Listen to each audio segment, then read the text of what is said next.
Welcome to DreamFolk. You've arrived at a quiet place where stories drift like leaves and time slows down. Let this moment be just for you. Before we begin, take a deep breath in and slowly exhale. Relax your muscles. Let the day melt away. Let your thoughts settle like snow. Now, gently close your eyes or let them rest on the screen. Our story is about to begin. Once, in a gentle valley where the grass always leaned a little to the left, there was a meadow where not much happened. It was neither famous nor forgotten. It simply was. And every now and then, Elio would walk there. Not because he needed to, not because there was anything to do, but just because it felt like the right place to go when nothing else needed doing. This morning was one of those mornings. The sun was already warm. The clouds were moving like old turtles across the sky, and Elio had packed a pear and a pencil in his bag. He also brought a notebook, though he rarely wrote anything in it. Mostly, he liked to carry it, just in case he saw something that looked like it might deserve a sentence or two. He left his house at a pace that could only be described as leisurely.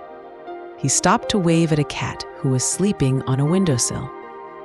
The cat did not wave back, which was understandable. Cats, after all, are notoriously reserved when it comes to greetings. The path to the meadow was quiet. It always was. Small stones lined the trail, some of them wobbling underfoot, but Elio had walked this way so many times, he knew where each stone would shift. He passed the old wooden fence, where moss grew on one side, but not the other. Why this happened, no one really knew, but it had always been that way. A beetle was crossing the path. Elio stopped. He waited. It took the beetle 47 seconds to make it across. He counted, then continued walking. By the time he reached the meadow, the clouds had shifted slightly. They were now shaped like a sleeping dog, a crooked teacup, and something that may or may not have been a whale. Elio sat beneath his usual tree, not because it was the best tree, but because it was his tree. It leaned ever so slightly to the side, as though bowing politely to the meadow itself. The branches were not especially wide, but they offered just enough shade for one thoughtful person. He opened his notebook, then closed it, then opened it again. He drew a wiggly line, then stared at the line for a while, wondering if it looked more like a river or a piece of spaghetti. He took out his pear. It was a bit overripe, soft with one small bruise, but Elio liked pears like that. They reminded him of summer naps and forgotten thoughts. The wind rustled the tall grass. It made a shh sound, as if the field was gently asking the world to keep its voice down. A bird chirped once, then again, then once more, and then nothing. It was as if it had lost its place in the song. Somewhere in the distance, a bee was having a conversation with a flower that did not respond. But the bee did not seem to mind. Elio stretched out his legs. He watched a single blade of grass as it waved back and forth. For a moment, he wondered if the grass was waving at him. Time passed, but not quickly. Time in the meadow liked to stroll. Elio laid down. The clouds above him had changed again. One now looked like a spoon. The others, he wasn't quite sure about. He closed his eyes, but not all the way. A fly buzzed near his ear. He moved his head slightly to the left, and the fly lost interest. He watched an ant crawl along a piece of bark. It paused, turned around, then continued forward, as if it had remembered something important. Elio thought, but not too hard. He thought about the number 7, the color of toast, and whether or not clouds have feelings. Then he stopped thinking, which felt even better. The sun was warm on his cheeks, not hot, just warm enough to remind him that today was a good day to be doing absolutely nothing. Somewhere, a frog croaked once. Then silence again. Perfect. He wondered if the frog was feeling philosophical. Then he wondered what frogs think about. Then he stopped wondering entirely. Not because he needed to, just because his elbow had started to feel like it might prefer sitting. He looked at his notebook again. The line he had drawn earlier had dried in the sun. He added a small dot to it. Now it looked like a snail, maybe. Then he closed the notebook once more, gently, with both hands, as if tucking in a very fragile thought. The clouds were now moving slightly faster, not by much, but just enough to notice if you were the sort of person who noticed such things. Elio stood up, brushed the grass off his pants, and took one last bite of the pear. It was now officially too soft, but still sweet, and that was enough. He looked around the meadow. The same flowers were there, the same trees, the same sleepy hum of the afternoon. It was all exactly as it had been, exactly as it should be. And so, with no hurry, no fanfare, and no particular reason at all, Elio began walking back home. The beetle was gone. The cat was still asleep. And the day, like Elio, had nothing more it needed to prove. As Elio made his way along the edge of the meadow, he noticed a small hill he had never climbed. He had passed it many times, but had never thought to go up.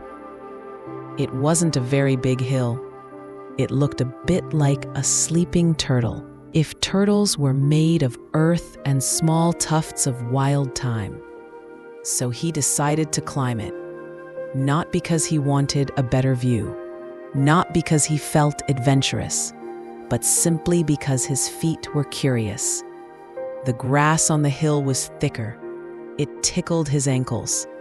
Once, he thought he heard the grass laugh, but it might have just been a breeze. When he reached the top, which took longer than expected, mostly because he stopped halfway to admire a snail, he sat down again. From here, the meadow looked even more meadowy. More waving grass, more silent flowers, more of that perfect, almost invisible hum that the world makes when it forgets to rush. There was a patch of clovers nearby. Elio leaned over and began counting them. 1 leaf, 3 leaves, 3 again, still 3. He found 13 in a row, all with the expected number of leaves. He wasn't disappointed. He liked when things were exactly what they were supposed to be. A small cloud passed in front of the sun. The light dimmed, but only a little. enough to make the air feel softer. He laid on his back and watched as the clouds slowly floated away. It looked like a sock, a very lazy sock on its way nowhere. He pulled out his notebook again. This time, he wrote, "The cloud looked like a sock. The sock didn't mind." Then he underlined the word sock twice and closed the notebook. He hummed a tune he didn't remember learning, the kind of melody that doesn't go anywhere, but doesn't need to. After a while, or maybe no time at all, he noticed a single daisy growing beside a rock. It wasn't the tallest flower. Its petals weren't perfectly even, but it stood alone, quite confidently. Elio nodded at it. The daisy did not nod back, but he felt acknowledged all the same. He thought about writing a poem for the daisy, something about standing alone, or being okay with odd-numbered petals. But instead, he just looked at it until the sun moved slightly. Eventually, Elio stood up once more. The shadows had shifted just enough to suggest that the day was thinking about becoming evening. He walked slowly, as he always did, back down the gentle hill, back across the waving grass, back toward the trail that would lead him home. The wind had picked up ever so slightly, not enough to ruffle his hair, but just enough to make the leaves on the trees whisper secrets to each other. Elio didn't listen in. He respected their privacy. As he passed the old wooden fence, he noticed a spider spinning a web in the corner post. The spider moved with such careful patience. He stopped to watch. Around and around it went, never hurrying, never hesitating, just weaving. Elio wondered what it felt like to know exactly what to do without ever needing to think about it. Then he walked on, leaving the spider to its quiet genius. He passed the beetle again, or maybe a different one. This one was going in the opposite direction. He wished it well. The sun was lower now, casting long, sleepy shadows across the path. A breeze blew past him, carrying the smell of dry grass and something faintly sweet. Maybe wild mint, maybe just memory. By the time Elio reached the edge of the village, he had still not written a poem. He had not made a discovery. He had not done anything that needed doing. And yet, the day felt full. Not in a loud way, not in an exciting way, but in a soft, round, quietly content kind of way. When he reached his front step, he took off his shoes and left them by the door. He poured a glass of water, not too cold, not too warm, and he sat in his favorite chair by the window, looking out at a sky that had begun to turn a little pink. He opened his notebook one final time that day. He wrote, "The day was quiet.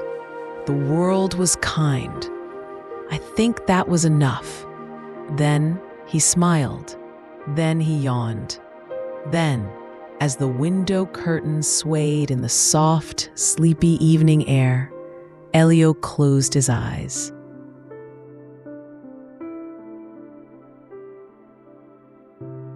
Thank you for listening. Wherever you are tonight, may your thoughts be light and your rest be deep. Until next time, sleep well, and don't forget to subscribe